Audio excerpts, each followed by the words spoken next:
Welcome back to Herbenstyle, a dichotomy of inspiration from cupboard to closet. Today we're going to be making vegan stuffed cabbage rolls.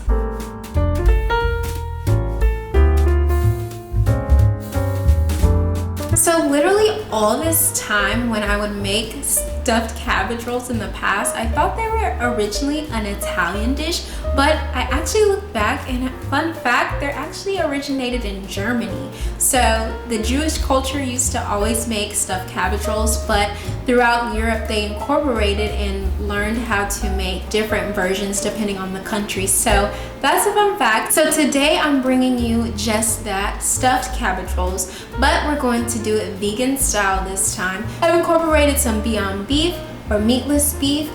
For your preference, feel free to do whatever you please, but hop into the description box down below for the full recipe. First, don't forget to like, comment, and subscribe to join the herb garden. You're already here. Go ahead and subscribe, and let's get started cooking. So I started off by cutting the base of my cabbage, and again, do not force it, just cut around it until it removes easily. And then I'm going to boil it for a good while, and while I boil it, I'm going to start creating my tomato sauce. So oil, onions, garlic, tomato paste, balsamic reduction, Italian herbs, and my favorite marinara sauce.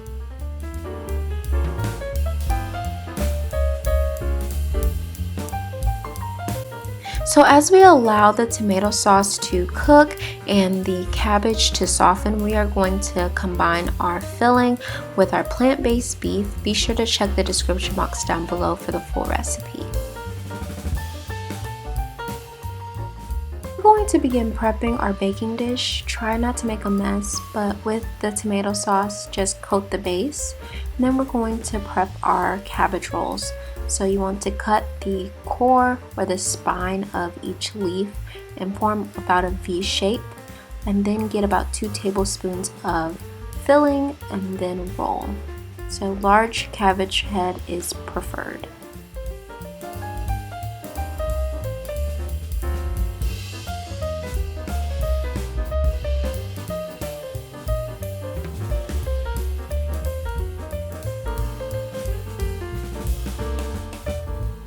After prepping your rolls, you'll get about 10 to 12 rolls. Top off with the remaining tomato sauce and allow to cook. So this was my vegan stuffed cabbage rolls. For the full recipe, be sure to check out Herbenstyle.com. But let's hop into this taste test, honey. First, if you haven't checked out my most recent video regarding my diet, you already know this is allergy friendly, so definitely check that video out to learn more about allergy friendly diet. But I'm gonna hop into this. This one's very interesting because literally all you're really heating up is the rice. You're not heating up the meat. Usually I would make this either with pork or turkey, ground turkey. So since I'm using the Beyond Meat, this one's gonna be different. If you are worried about the rice, feel free to cook the rice before incorporating it into your meat. However, I kind of liked how this came out. It holds, so it's not messy everywhere. Typically when you add like regular meat, all of the oils and the juices tend to break it down. So this holds really nicely. Like honestly, I don't know if you can see, I'm gonna try to get a pane. You can literally hold this with your hand without it making a mess.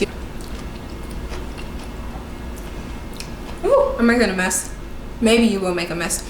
But one thing to note for the actual cabbage, be sure to get as large of a cabbage that you can possibly find. Typically the larger cabbages have bigger leaves, hence larger cabbage, and the cabbage holds firm a little bit better than maybe the smaller cabbage leaves that tend to kind of rip and you can't hold as much meat. Honestly, the seasoning is really nice. That fennel always brings in the flavors to make it taste like a sausage or a smoked meat. So again, you're not missing any of the pork or the turkey or ground beef that you typically would have in a classic cabbage roll. It's actually the same Italian seasoning that I use for both my zuppa toscana soup as well as the eggplant lasagna.